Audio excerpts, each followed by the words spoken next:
होगा क्या और पाकिस्तान तहरीक इंसाफ कहाँ स्टैंड कर रही है इस वक्त?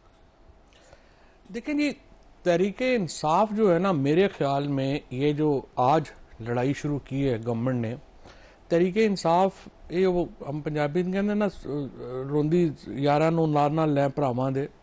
असल में जो मेन इस वक्त कंपिटिटर एग्जेक्टिव ने अपना बना लिया है वो जुडिशरी को बना लिया। ठीक है।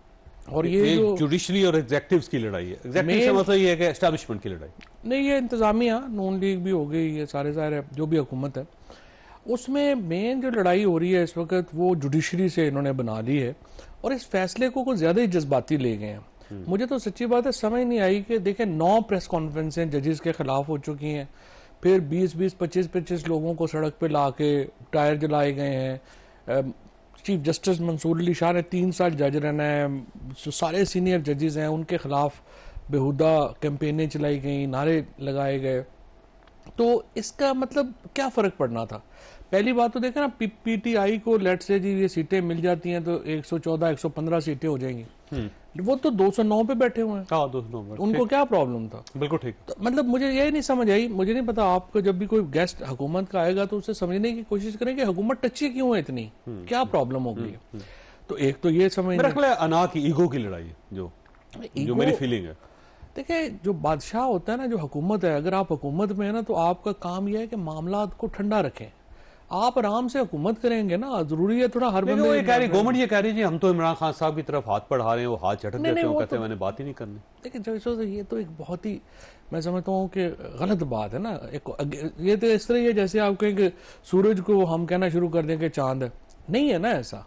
आपने कल ही जब इद्दत केस खत्म हुआ तो आपने उनकी बेगम को उनको दोबारा और केसों में, और ये केसेस थोड़ी हैं जिनमें वो गिरफ्तार है या जैसे भी है, या जो उनका सलूक हो रहा है इमरान खान के साथ, जो सलूक हो रहा है वो कतई तौर के ऊपर एक इमरान खान के स्टेचर का आदमी को इस तरह से ट्रीट नहीं किया जाना चाहिए। अनफॉर्चुनेट तलखियां बढ़ रही हैं और बढ़ा दी, आज और बढ़ा दी हैं। तो अब देखें ना, जो ये आज बातें की हैं, जो इंफॉर्मेशन मिनिस्टर ने 4 ग्राउंड्स उन्होंने कहा है जी कि हम बनाएंगे। एक ग्राउंड उन्होंने कहा है जी कि आप साइफर केस जो है, साइफर केस है। अब मेरा ख्याल है जो अपने हैं तारड़ साहब हैं, उन्होंने जहमत ही नहीं की कि देखने की कि हाई कोर्ट साइफर केस को पहले खत्म कर चुका है। वो तो सजा खत्म हो चुकी ना उनकी, बरी हो गया उसके बाद दूसरा जो है वो कह रहे हैं कि अमेरिकन कांग्रेस ने रेजोल्यूशन पास की। अब देखें, ये किसी भी पाकिस्तान की हुकूमत के लिए अमेरिकन हाउस ऑफ रिप्रेजेंटेटिव को इस तरह से जो है वो एक जवाब देना इस वक्त मुझे नहीं पता कैसे अफोर्ड करेंगे, क्योंकि सारा आपकी पैसा IMF से आ रहा है, वेस्ट की सपोर्ट आपको चाहिए, अमेरिका की सपोर्ट चाहिए, और वहां पे ये चीजें रिपोर्ट होनी है।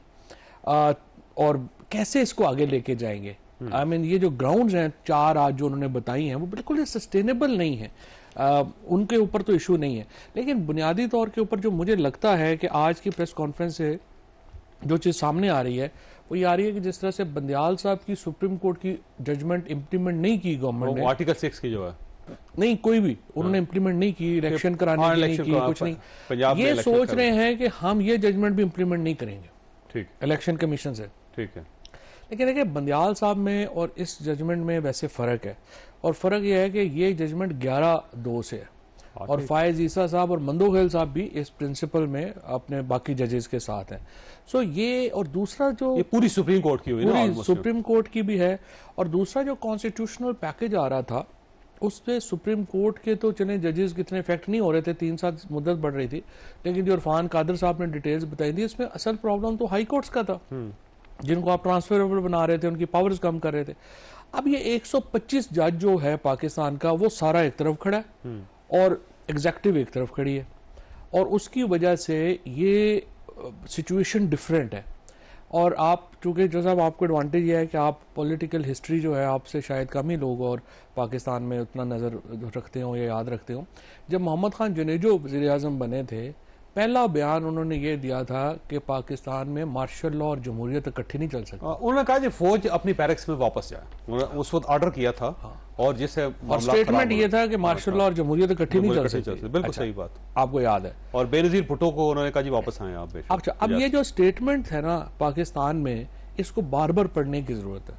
पाकिस्तान में हो क्या रहा है कि हम चाहते हैं कि जमहूरियत का लेबल लगा रहे, लेकिन चलाएं हम मार्शल लॉ का सिस्टम। देखिए, ये डायरेक्ट कॉन्फ्लिक्ट में है आपके स्ट्रक्चर में नहीं बैठता ना फिर। ठीक। अब ये जुडिशरी जो है, ये जो जजेस है सारे, to be fair with Mansoor Ali Shah साहब हो गए, अतर मिनल्ला साहब हो गए, मुनीब अख्तर साहब हो गए, या अफरीदी साहब हो गए, आयशा हो गई, ये देखें ये इंटरनेशनल लेवल के जजेस हैं। ये जजेस पाकिस्तान के तो बड़े जजेस हैं ही ना, बट इनकी जो बैकग्राउंड है, इनकी जो एजुकेशन है, ये दुनिया के ऊपर जो है ये जाते हैं, हार्वर्ड से खिताब बातें कर रहे हैं, अतर मिनल्ला साहब जा रहे हैं न्यूयॉर्क बार से जो है खिताब कर रहे हैं। इनका एक स्टेचर है। अब आप इनको ये कहें कि नहीं हम तो आपको चिट देंगे उसके मुताबिक आप, ये नहीं होना।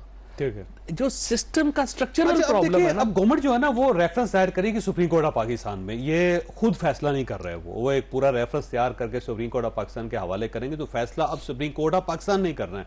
अगर सुप्रीम कोर्ट ऑफ पाकिस्तान कहती है नहीं पाकिस्तान तहरीक इंसाफ ठीक है और इसके ऊपर पाबंदी नहीं लग सकती, तो फिर ठीक है, फिर तो गवर्नमेंट कुछ नहीं कर सकेगी। नहीं देखे ना, वो तो एक हुकूमत ने तो, नवाज शरीफ साहब ने तो अपना पॉलिटिकल बड़ा नुकसान ही किया है ना, और वो आगे और भी अपना नुकसान करेंगे। अब नवाज शरीफ साहब तो पिछले 2 साल में जितनी आई वुड से कि नवाज शरीफ ने छुरियां खुद को मारी हैं, उतनी तो और किसी ने अपने आप को इतना कभी जख्मी नहीं किया जितना मियां साहब ने किया। ये भी एक और फैसला है जिसने मुस्लिम लीग का बिल्कुल जो थोड़ा बहुत क्रेडेंशियल बचा भी था वो भी फारिग कर दिया। बचा ही कोई नहीं था वैसे, लेकिन फारिग कर दिया। अब ये आना है तकरीबन 2 हफ्ते बाद इसको लग जाएंगे, क्योंकि बनना असम्बली। लेकिन इससे पहले इंपॉर्टेंट है, आज हुकूमत ने एक रिव्यू पिटीशन फाइल की। ठीक ठीक। और उसमें उन्होंने स्टे मांगा है। ठीक है। अब देखें 13 जजेस अवेलेबल नहीं होने। ठीक। अब 13 जजेस जब वो अवेलेबल नहीं होने तो वो स्टे नहीं मिलना।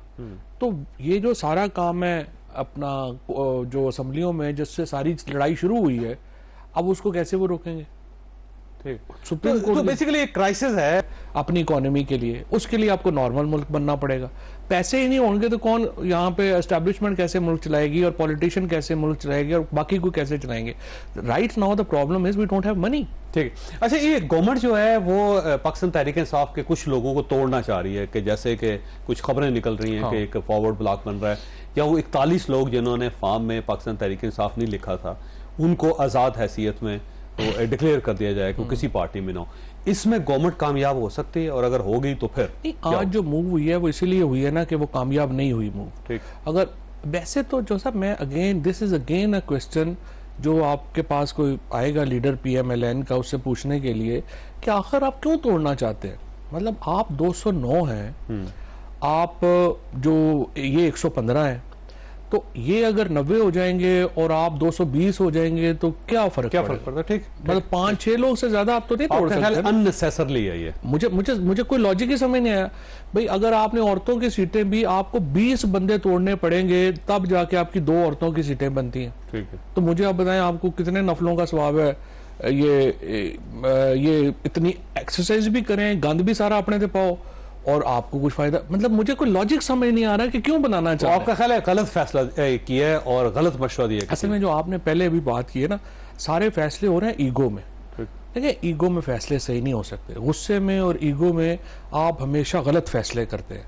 जो लोग होते हैं फैसले सही करते हैं, जो ठंडे लोग होते हैं, जो पीछे बैठ के अपनी अगर हार भी हो ना तो उसको भी जायजा लेते हैं कि कहाँ पे गलती हुई और कहाँ मैंने इसको जो है वो सुधारना है। तो इसलिए फैसले नून लीग के तो मेरे तो सर से ही गुजर रहे हैं। पहले इन्होंने इलेक्शन नहीं कराए नो कॉन्फिडेंस के वक्त, वो इलेक्शन करवा देते, इन्होंने क्लीन इलेक्शन के जरिए यहाँ पे आ जाना था। ठीक।